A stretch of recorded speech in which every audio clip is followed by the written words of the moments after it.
जी, अस्सलाम वालेकुम। उम्मीद है कि आप तमाम दोस्त खैरियत से होंगे और आज का दिन भी ट्रेडिंग के हवाले से अच्छा गुज़रा होगा।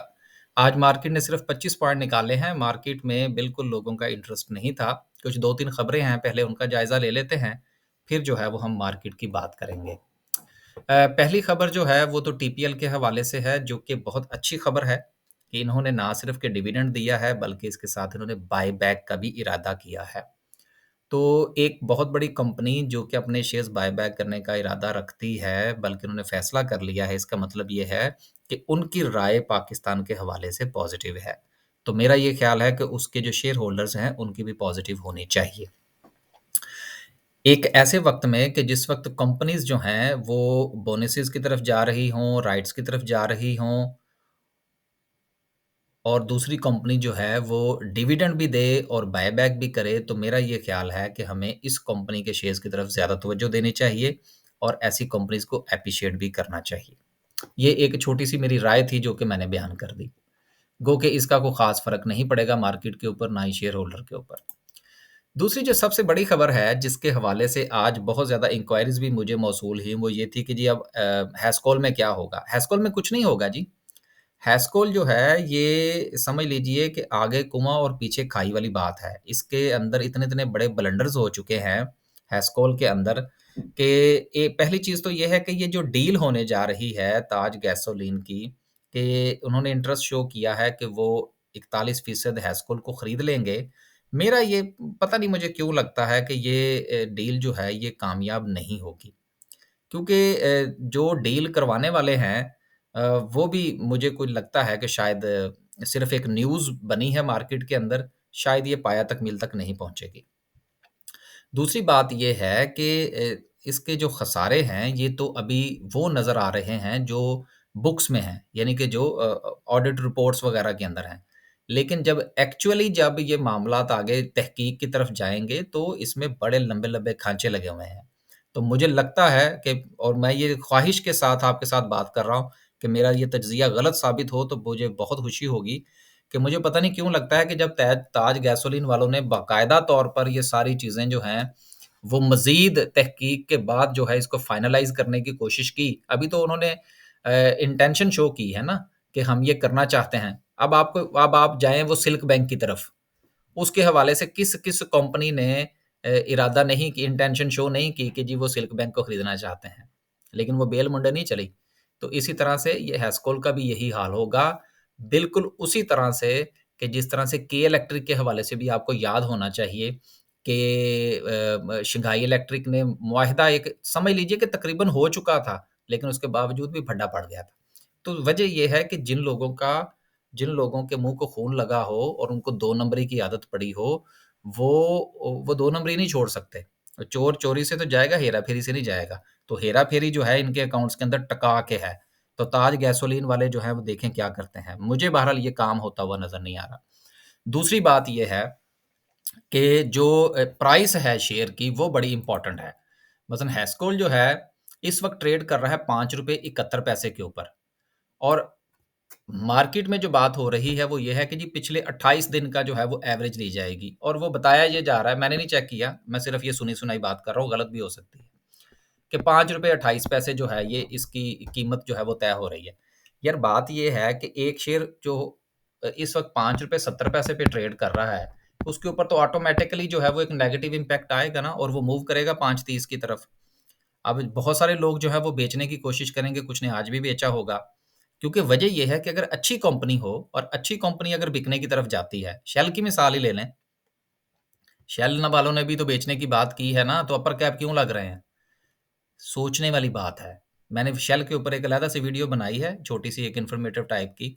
वो भी इंशाल्लाह जो है वो आज ही अपलोड हो जाएगी कि देखिए एक ए कंपनी है, जो बेचने का फैसला करती है तो उसके जो है वो शेयर को कैप लगने शुरू हो जाते हैं। एक बी कंपनी है जो देखें हैस्कल भी तो वही काम करता है ना जो शेल वाले करते हैं। तो फिर शेल के शेयर को अपर कैप क्यों और जो बी कंपनी है वो नीचे क्यों? अब वो ठीक है कि शेल के हालात उतने बुरे नहीं हैं, लेकिन बात करने का मतलब ये है कि जब हालात बुरे हैं तो नेगेटिव इम्पैक्ट आएगा ना। सिर्फ़ इस खबर के ऊपर कि जी ये कंपनी बिकने लगी है, पॉज़िटिव कैसे हो जाएँगी चीज़ें? लिहाज़ा इसकी तरफ ज़रा सोच फ़रमाइएगा कि मामलात अब 5:30 की तरफ जाएँगे। और उसके बाद अगर ये बेल मंडे नहीं चढ़ती, जो मुझे चढ़ती हुई नज़र नहीं आ रही, कि फिर ये हालात इससे भी नीचे चले जा सकते हैं। तो इसलिए जो लोग जिन लोगों का भी स्टेक हैस्कोल के अंदर है, वो अपना-अपना फ़ैसला फ़रमाइए। लेकिन मेरी ये दुआ भी है और ख़्वाहिश भी है कि मेरा जो ये तज्ज़िया हैस्कोल के हवाले से है, ये गलत साबित हो, ताकि मामलात आगे चलें और शेयर होल्डर को भी फ़ायदा हो और मुल्क को भी फ़ायदा हो। अच्छा जी, एक तो ये बात थी। तीसरी जो था वो ये था कि आईएमएफ के हवाले से ये खबर आ रही थी कि जी ब्लूमबर्ग ने ये कहा है, सॉरी मूडीज़ की तरफ से ये है कि जी अब आगे पाकिस्तान का जो बजट है वो भी उसके ऊपर भी एतराज़ कर दिया है आईएमएफ ने, और अब ये जो आईएमएफ का प्रोग्राम है ये मुकम्मल नहीं होगा। तो बात ये है कि ये तो हमें पहले ही पता है। जब हमारे इस जो वज़ीर ख़ज़ाना है, उन्होंने पहले ही कह दिया है कि आईएमएफ और नो आईएमएफ मामलात आगे चलेंगे, तो फिर इस हवाले से तो इस खबर का कोई नेगेटिव इम्पैक्ट बनता ही नहीं था आज मार्केट के ऊपर। कुछ दोस्तों ने पूछा जी कि ये इतनी बड़ी खबर आई है, लेकिन इसके मूडीज़ की, तो उसके बावजूद भी मार्केट ने कुछ ख़ास रिस्पॉन्ड नहीं किया नेगेटिवली, तो इसकी क्या वजह है? यार देखें, जब मैंने अभी बता दिया कि जब वज़ीर ख़ज़ाना ने पहले ही कह दिया था कि जी आईएमएफ और नो आईएमएफ हमें इससे कोई फ़र्क नहीं पड़ता जो इस वक़्त सूरत-ए-हाल है। क्योंकि उन्होंने वो काम करना ही नहीं है और जो वो कह रहे हैं वो हम नहीं कर सकते। तो डेडलॉक तो है ना, तो जब तक डेडलॉक कायम है, तो जब पहले ही पता लग गया कि डेडलॉक है, तो इस खबर का कोई अहमियत नहीं है। इसलिए उसकी तरफ आप इतनी ज़्यादा जो है वो ध्यान ना दें। आप सिर्फ़ ये देखें कि इस वक़्त मार्केट के अंदर ये ज़रा कैंडल की तरफ चलते हैं, कि इस वक़्त अगर आप देखें कि मार्केट में तो इंटरेस्ट ही नहीं है लोगों का।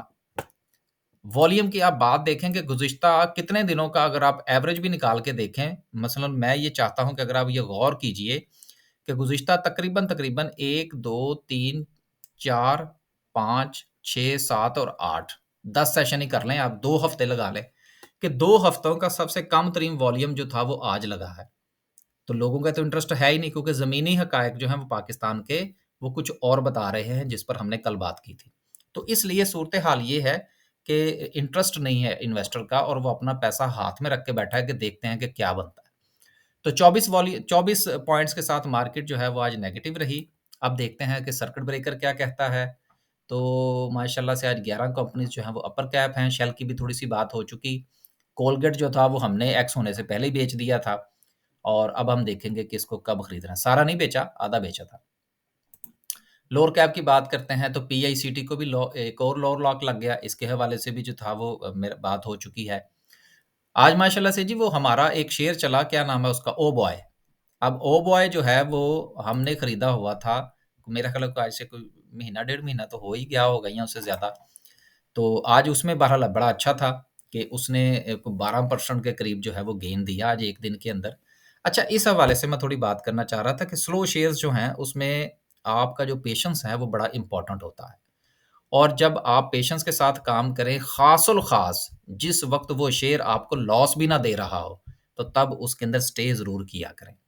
और जब आप स्टे करेंगे तो फिर इसी तरह ही किसी दिन आपको जो है वो एक, जब आपने अच्छे लेवल पर चीज़ खरीद रखी है तो फिर आप इंतज़ार करें। और इस तरफ ना जाया करें कि जी वो भी शेयर चल गया, वो भी शेयर चल गया, जी मेरा शेयर नहीं चला। यार देखें, शेयर ने आपकी ख़्वाहिश पर नहीं चलना।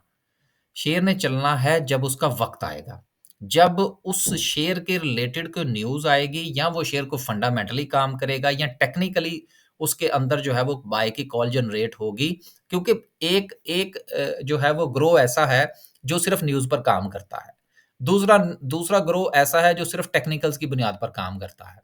और कुछ जो है वो हमारे जैसे लोग भी होते हैं जो टेक्निकल भी देखते हैं, फंडामेंटल भी देखते हैं, न्यूज़ भी देखते हैं, मुल्क के बाहर के हालात भी देखते हैं, पॉलिटिकल भी देखते हैं और पता नहीं क्या-क्या चीज़ें जो हैं वो उनकी खिचड़ी पका के तो उसमें से कुछ ना कुछ निकालने की कोशिश करते हैं। तो ये हर बंदे का एक तरीक़ा-कार होता है जिसके मुताबिक वो काम करता है। जो बंदा न्यूज़ पर काम करता है, हम उसको भी गलत नहीं कह सकते कि यार ये तो बंदा करता ही सिर्फ़ न्यूज़ के ऊपर काम है। यार उसकी स्ट्रैटेजी है, किसी की स्ट्रैटेजी को आप गलत नहीं कह सकते। एक बंदा अगर न्यूज़ पर काम करता है, वो भी ठीक काम करता है। एक बंदा अगर सिर्फ़ टेक्निकल पर काम करता है, वो भी ठीक करता है। एक बंदा जो फंडामेंटल पर काम करता है, वो भी ठीक करता है।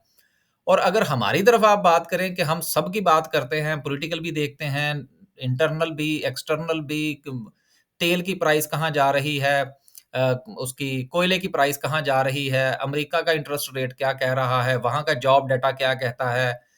तो जब तक हम जब इन तमाम चीज़ों को देखते हैं तो हमारा भी तरीकाकार ठीक है यार। तो there is no specific strategy to trade in stock market. किसी जगह नहीं लिखा हुआ कि आपने ये काम करेंगे तो वो स्ट्रैटेजी ठीक है। बिल्कुल उसी तरह से बात आज थोड़ी-सी किसी और तरफ निकल गई। बिल्कुल उसी तरह से कि जिस तरह अगर आप किसी भी चार्ट के ऊपर जाएँ और यहाँ पर अगर आप ये इंडिकेटर्स देखें, तो यहाँ पर ये कितने इंडिकेटर्स आपको नज़र आते हैं? अब ये देखें। क्या ये सारे गलत हैं? नहीं। तो क्या ये सारे सही हैं? बिल्कुल नहीं। क्या सब में से सबको इस्तेमाल करके पॉज़िटिव रिज़ल्ट लिया जा सकता है? बिल्कुल लोग लेते हैं। क्या लोगों को ये इस्तेमाल करते हुए नुकसान हुआ है? बिल्कुल हुआ है। तो इसका मतलब ये हुआ कि कोई भी चीज़ जो है वो गलत नहीं है और कोई भी चीज़ ठीक नहीं है। सिर्फ़ ये देखना है कि आपने उसको किस तरह से इस्तेमाल करना है। अब ये बात आज बहुत दूर तरफ निकल चली, मैं आज चलें इसी के ऊपर थोड़ी-सी बात कर लें। मिसाल के तौर पर अब कोई भी इसमें से आप टेक्निकल इंडिकेटर उठा लें, उसकी जो रीडिंग्स हैं, मिसाल के तौर पर आप वो देख लें जी, इसको क्या कहते हैं मूविंग एवरेज ही देख लें। अब मूविंग एवरेज जो है वो एक बंदा 20 की इस्तेमाल करता है, दूसरा 50 की करता है, तीसरा 100 की करता है और मेरे कुछ जानने वाले ऐसे हैं जो कि 25 की करते हैं, कुछ 32 की करते हैं। अब उनके बारे में आपकी क्या राय होगी? लिहाज़ा पता ये चला कि टेक्निकली या फंडामेंटली जब आपने मार्केट को या किसी शेयर को जिस वक़्त आपने एनालाइज़ करना है, उसका कोई थंब रूल नहीं है। इसलिए अगर मैं ये कहूँ कि जी फलाँ बंदे की स्ट्रैटेजी गलत है और फलाँ की सही है, तो मेरा ख़्याल है कि मैं ही गलत हूँ। उसकी वजह ये है कि हर बंदे ने अपने मुताबिक एक सेटिंग की होती है, जिससे वो फ़ायदा उठा रहा होता है। ऐसी स्ट्रैटेजी जिससे आपको फ़ायदा मिल रहा है, वो अच्छी है और जिससे आपको नुकसान हो रहा है, वो गलत है। सिंपल सी डेफ़िनेशन है स्टॉक मार्केट में काम करने की। अब चलते हैं आगे, ये एक दरमियान में वैसे ही बात आ गई, जिसके ऊपर 2-4 मिनट लग गए। तो ओबॉय के हवाले से मैं ये बात कर रहा था कि उसमें हमें तो आज बड़ा अच्छा जो है वो गेन मिला है। कल हमने कोई काम नहीं किया था और नई बाइंग तो आज भी हमने कोई नहीं की, एक ही है मेरा ख़्याल है शायद, बस। तो इसलिए मार्केट के स्पेसिफ़िक शेयर्स में काम करें। इस वक़्त अपना पोर्टफ़ोलियो जो है उसको डाइवर्सिफ़ाई करने की ज़रूरत नहीं है। सुकून से काम करें। ये ना हो कि 10 लाख का पोर्टफ़ोलियो हो और पता लगे कि जी आपके पास 35 शेयर जो हैं वो आपने खरीद रखे हैं। मेरे पास ऐसे बड़े क्लाइंट्स हैं, जो आए भी हैं, तो उसके बाद मैंने हाथ जोड़ के उनसे कहा कि सर आप जाइए। हमारे में बहुत मुश्किल है, हमसे आप सिर्फ़ मशवरा कीजिए, हम आपको मशवरा देने के लिए हाज़िर हैं। लेकिन अगर आप ये कहें कि 35 शेयर जो है वो हम आपके जो है वो डिस्कस करने आपके साथ बैठे तो वो नहीं हो सकता। इसके बारे में हम आप हमारे साथ आप टाइम बनाते रहें और डिस्कस करते रहें, आहिस्ता-आहिस्ता स्वैपिंग वग़ैरह करें, इसको थोड़ा-सा कम करें पोर्टफ़ोलियो को, ताकि आपको भी कुछ समझ लगे कि आपके साथ क्या हो रहा है।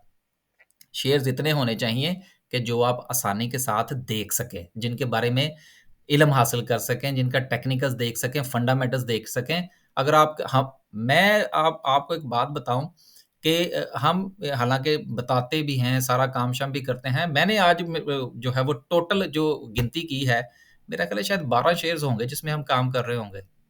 और 12 में से भी 4 वो शेयर होंगे मेरा ख़्याल है कि जिनमें हम विदाउट स्टॉप लॉस काम कर रहे हैं। अब कुछ लोग ये भी कहें जी कि ये क्या पॉलिसी हुई जी कि आप बगैर स्टॉप लॉस के काम कर रहे हैं। यार हमारी स्ट्रैटेजी है और 8 शेयर ऐसे हैं जिसमें हम स्टॉप लॉस के साथ काम कर रहे हैं। तो टोटल 12 शेयर्स हैं जिसमें इस वक़्त हम काम कर रहे हैं। अब ग्रुप भी चला रहे हैं जो है वो हम एडवाइस भी दे रहे हैं। तो इसलिए थोड़ा-सा अपने आप को नीचे लेकर आएँ, सुकून करें थोड़ा-सा। ये लोग ऐसे ही वॉल्यूम कम नहीं हो रहा, नुकसान ना कर बैठिएगा। आखिर में जो है वो जो हम बात करते हैं कि अब मार्केट आगे किस तरफ जा सकती है। देखिए मार्केट इंतज़ार में है कि खान साहब के हवाले से फ़ैसला हो जाए, तो फिर हम कुछ काम करें। मेरी ये इत्तला गलत भी हो सकती है, मेरी ये सोच भी गलत हो सकती है और मेरी ये स्ट्रैटेजी भी गलत हो सकती है कि मैं भी इसी इंतज़ार में बैठा हुआ हूँ, कि उसके बाद ही देखते हैं क्या बनता है, क्योंकि मार्केट फिर उस दिन क्रैश भी हो सकती है। बस जी, अल्लाह हाफ़िज़।